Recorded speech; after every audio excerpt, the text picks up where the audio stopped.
It used to be called the Holy Grail of dog training, teaching a dog duration of a behavior. You know, the 3 Ds: distance, duration, distraction. We already blew up the language about distraction. It's nothing more than a disrupting event with its own relevant cues. Listen to the Learning About Dogs podcast on the fade-in protocol. That was a good one.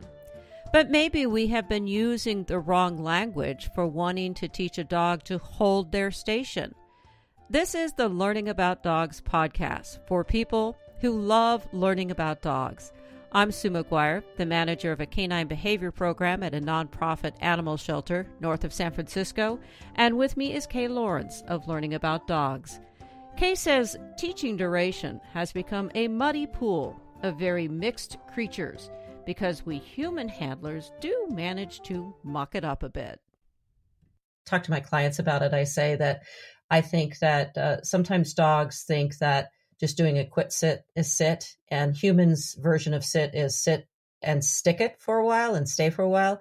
And I've often heard in the past that duration is technically a concept that dogs need to acquire and learn in a layer above the initial behavior. Well, is that correct? Well, let's go back a bit here.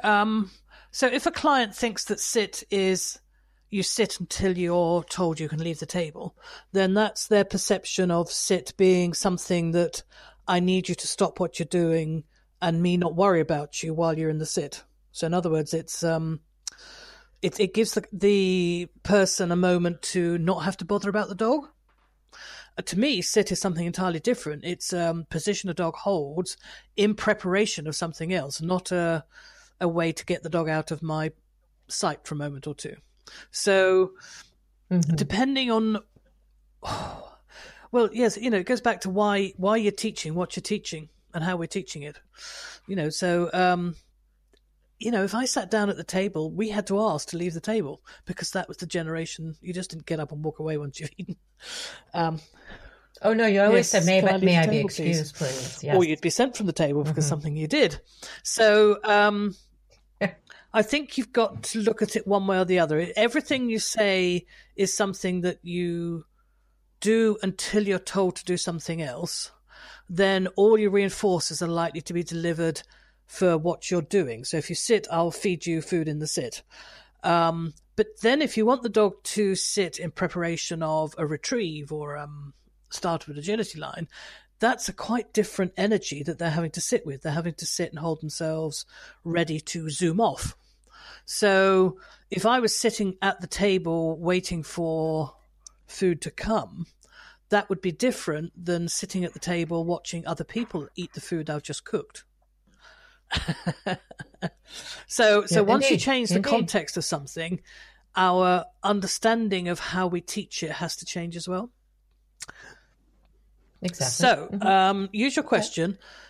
You're in charge of the reinforcers. What's the reinforcer available for what you want? So if you need a dog to stop being a nuisance or just behave because you have to do something like talk to somebody else, open the car door, those bits and pieces, I would just use the cue to wait there. Yeah, so just hold your position, and wait there for me means you're going to get breakfast where you are, breakfast in bed.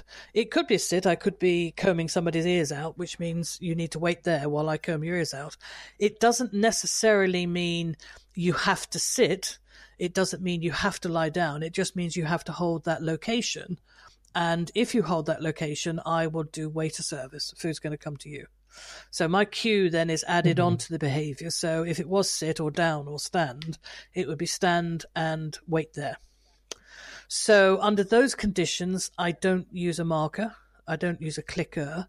I would just keep the wait there to give them information that food is coming to you. Interesting. So you don't.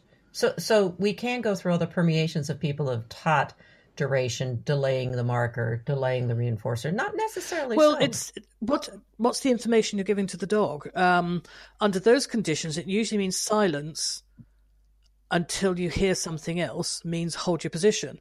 But then that can also mean silence could mean try something else. It could also mean I'm not very impressed by that, but I don't know what else to do. It could also mean do I want to click this or not? The silence of just withholding information, the click or whatever, it can be so hard on the dog to know which type of silence you're giving off. And we do give off lots of different types of silence, so we come back to this traditional training again, where a stay is a basic exercise. It's a foundation obedience exercise that shows you have mastery of the dog. And then I think it was adapted to please the people that thought they needed a stay. So let's work out how we can make clicker training work for a stay type of exercise. If I use a click, it means the reinforcer is going to start. For most of my dogs, when they hear a click, they animate straight away because my reinforcer is nearly always animated. If I'm going to give them breakfast in bed, the breakfast in bed would be arriving at the time I would have clicked. So the information is coming from my delivery protocol, not from the marker. Okay, that makes complete sense to me. But I also see the holdover a lot. I see that there is an awful lot of, how do I build duration? Do I sit stay? Well, that happened 20 years ago, where you're trying to teach the dog you're trying to take away what you didn't want, which was basically moving. So the dog moved and you told it off. So then you had to keep propping up this dog that was now quite anxious about what was wrong. You stay there, don't you move. And so they ended up staying because they were too frightened to move. Well, that's not a way to teach anything to do something for longer. I can just imagine putting your hand on the tables and I'm not going to hit it with a hammer. I'm going to hit the hammer right between your fingers. So you stay there, and I'm going, oh no, I don't think so. This is going to hurt. I don't know what to do. Yeah, so we can't just prop something up because we haven't taught it well. This is just indicator that you haven't taught it well if you have to keep telling the dog what to do. Well, maybe we just need to change the language then. What is our goal? What's the language? Well, this is where I say, if you're having a lion, I say, have a lion, stay in bed. Breakfast is coming. Oh, cool. Good. I like that. Cool. So, I look at, I don't tend to words duration. If I want the dog to hold location, I would just say, wait there. Now that could be at a doorway, or it could be while I'm putting them on a lead. I don't need the butt to park the floor. I just need them to be still whilst I do something. Yep, and the reward for that means it's coming to you. You don't have to go fetch it, or it's not going to run across the floor or anything. But just as equally, if I'm training a dog to do what I call a frozen stillness, in the sense that I might be asking the dog to do something with their feet, or to look in a certain direction, or add on another behavior onto the down, so it might be down, hold the down, then roll over, then I would have a different context of what's happening. We've then got a third type of stillness, which is in preparation of accelerating, something like a retrieve or jumping.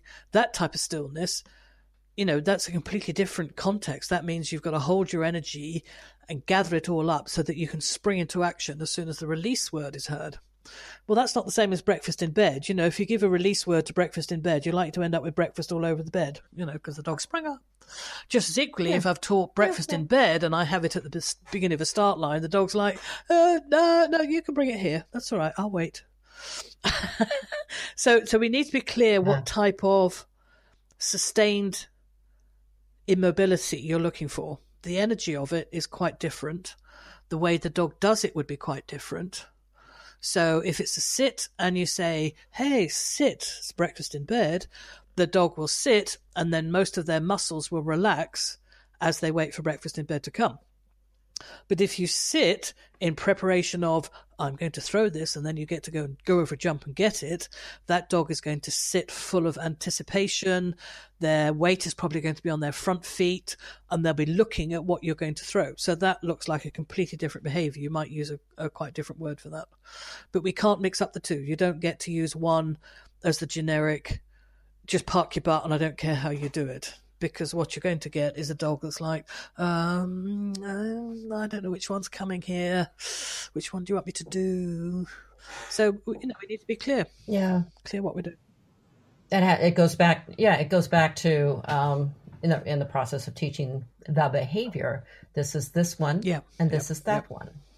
this is your reinforcement pattern for this one. This is the reinforcement. If you lock in a reinforcement pattern to a specific behavior, so if I want the dog to wait for breakfast in bed and it's in a down position, I will probably ask them to settle onto one hip. Now, if they settle onto one hip, it's always breakfast in bed.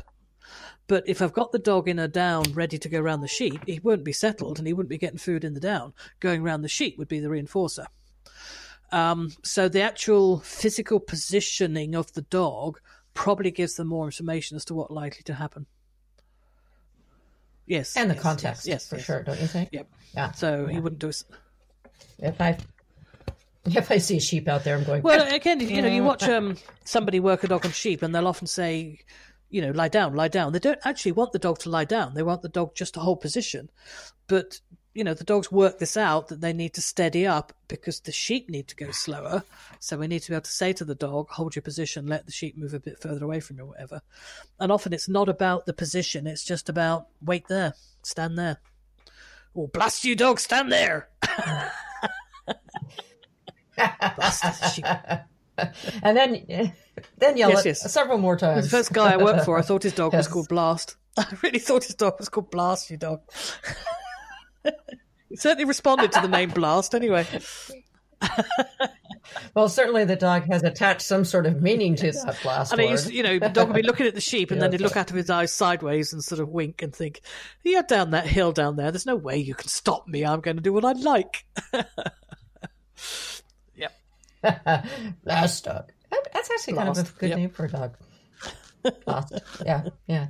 So let's talk about the using of a stillness, the natural stillness that dogs will do when they're about ready to launch into something. How do you use that? Well, I think every dog has a certain degree of predatory behavior that's more accessible in some dogs than others. So certain dogs have this closer to the surface, and it's up to us to often just release that behavior.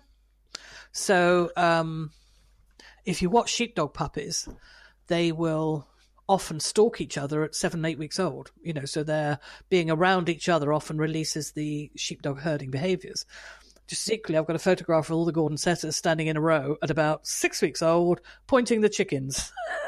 Now, they both do the same predatory stalk, but the stimulus for it is entirely different. So for the gun dogs, it's a bird, and for the sheepdogs, it would be sheep or movement that triggers it. And they don't cross over. Even though they live together, my dogs, the Gordons, have never pointed on sheep, and the Border Collies have never pointed on pheasants. So they're so strongly bred for so many generations that they can't swap that predatory behavior from one or the other. But could we train them to do a predatory behavior that looks the same, but in actual fact we reward it with food? Absolutely, I think so. So I would sit with the puppy. If the dog's already learnt to do real life stalking, you don't tend to get to do what I call play stalking. And that stillness for something like agility or retrieve is what I call play stalking, because you're not actually going out to kill, which is the purpose of the sheepdogs and the setters. So I would sit with the youngster, and I would probably put my hand across the front of their chest, make sure they know I've got a piece of food, toss it ahead of them, and just hold on as they try to go and get the piece of food. Now, they're only just pushing against your hand. I don't use it on the collar because I don't want them choking on the front of their collar.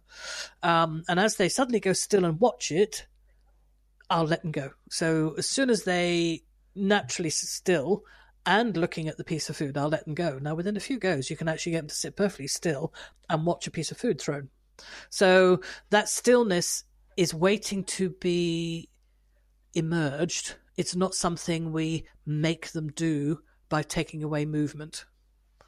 And because we always start with what's the reinforcer, this is easy because you've got the reinforcer of go get that piece of food. Under these conditions, it's not breakfast in bed. Yeah. Clearly. But if I'm doing something like playing with a toy with the sheepdogs and they go into predatory sheepdog mode, under those conditions, if I try and give them a piece of food, they would be appalled, absolutely appalled, because this predatory behavior actually shuts down their digestive system to the point where they couldn't eat a piece of food under those conditions. They won't even breathe normally. So they could have been chasing a ball for 2 or 3 minutes, and then you ask them to watch the ball as you throw it, and they will probably shut their mouths and shut their breathing down, because you can't stalk something and be panting at the same time, because I think what you're stalking could probably hear that you're coming. So that mouth shutting is part of the predatory stalking behavior that allows the dog to get closer to what they intend to chase or kill. So under those conditions, giving them a piece of food is truly offensive. And not only would they not take it, they probably couldn't swallow it. And if they swallowed it, you got them to do that, it will probably just sit dead in their stomach, because the system is not functioning at that time. It's a little bit, most of us have experienced high sense of excitement or nerves, and you've eaten, and it just sits like a lump of lead in your stomach. And you think 2 hours later, this is not nice. This is not right. Really uncomfortable. Yes, I need to get rid of this. Do. Yes. So that's an interesting idea. Do you train purposely with toys in certain scenarios and then purposely playing with food in certain scenarios to build these different kinds of predatory stillness? Yes. I mean, if you need to train a dog, so something like a setter to point on prey or a sheepdog to work sheep, if you can set up a simulator environment, like the sheepdogs will work other dogs. So I used to have one dog that would stand and watch the tennis ball, and his daughter would work him as he was a pseudo sheep. Now, I taught her all her cues to go left and right, while her father stood and watched the tennis ball that was under my foot. And he only ever learned to stand still when he then heard her cues to go left and right. So if you then work them as a pair of dogs on the sheep, if he heard her cue go left, he would just stand still, which is a darn sight easier to manage the dogs than have them all running. One dog's on, he goes left on left, and she goes left on signal, and he goes right on right, and she goes right on answer, and you go, oh my God, which dog's which? Yeah. And then each dog not only has words, it has whistles as well. So if you can, by controlling what the prey is, it gives both the learner and the teacher time to set the dog up for success. So we use a fluffy toy on the end of a lunge whip, yes, and we teach the gun dogs how to, this will come down or it'll be moving in the grass ahead of them. They'll naturally freeze to look at it, and under those conditions I can pair in the way I can pair, P-A-I-R, that behavior with a cue to look. And as soon as she hears the word look, she'll freeze. She might not be able to see anything, but that doesn't matter because I could be smelling the bird, and she will just freeze where she is. You have to be careful because I did fall over once when I said that. Straight over her. Yeah, they freeze, really do freeze. Whatever they're doing, they'll just stop dead. But the reinforcer for that then is the ability to either flush or chase. So again, under those conditions, if you then walk in and try and give them a piece of food, it'll start to take away that predatory anticipation, which then reduces the power of the strength of that behavior. So be very, very careful about the reinforcer for whatever you're yes, we start operating. with what's the reinforcer I'm going to use for this, and that predatory stalk, the reinforcer would be going forward to work or going forward to hold something that's likely to escape. And if you try and use a piece of food, but I can get a piece of food to simulate those conditions. Yep, so it's a chase onto a piece of food. Oh, okay, so describe how that Okay, so that's work. the puppy that sits, and then I flick the food across the floor and they watch it go. And they go completely still as they watch it go. And because they've gone still, I then let them chase after the piece of food. Yep, and that'll build up to a really long distance send away. You can get the dog to run in a really long straight line for that later on. Okay. So, and then in those two scenarios, you're just working on the stillness. You do not care in what position. To me, the energy of the behaviour's probably got to come first.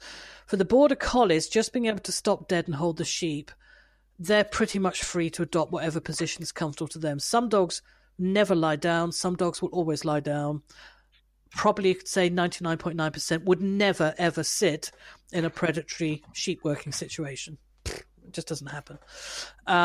Again, the Gordons, I would not think I've ever seen the setters lie down to freeze. They pretty much always stand. And again, I've not seen them sit. And they'll do the classic stand with one foot in the air. But so will Border Collies. They'll stand with one foot lifted as well. Now, if I then need to say, teach the dog to sit in preparation of a send away or a retrieve, I could ask for the cue which says we're about to work and look for something that you might need to chase or kill, which puts the dog into a, ooh, what's coming? And under those conditions, then I would ask for sit before I add on the watch it. Yeah, so the sit comes first, and I can add on that energy of, are you ready in the sit after they've sat. But if I start with the, are you ready, watch it, and then say sit, you're unlikely to get the sit because, again, that predatory behavior is not designed to do fast movement. And we often see this. And you often see this. We have an obedience exercise, which is the stand sitting down. Yeah, and the dog has to hold position at God knows how many feet from you. And people like to train it for a toy because they throw the toy when the dog does the behavior. But if the collie has become predatory and anticipating you throwing the toy, and if you say to them sit, you'll see one of the slowest sits that dog ever does because of this predatory stillness. The stillness is designed to stop your prey knowing you are there. So if you say you want the dog to do a nice little perky sit when they've just gone on to a stillness in anticipation of the ball, their brains are going, this is a completely different function. I can't do this here at all. I can't respond at the moment. So they slow down tremendously. I see that. I've seen that. It's but this is about understanding how the dogs have been, or how we have selected dogs to function for certain behaviors. And when people are picking up Border Collies to do other activities, you don't get to wipe out the heritage. If they see movement and they need to stop movement, they need to stop movement. And it might be traffic, kids on skateboards or whatever. They're going to want to stop it. And if they can't stop it, they're going to get frustrated. We can't just say, oh, well, I don't want that part of the Border Collie. I want the other bits, but not that part.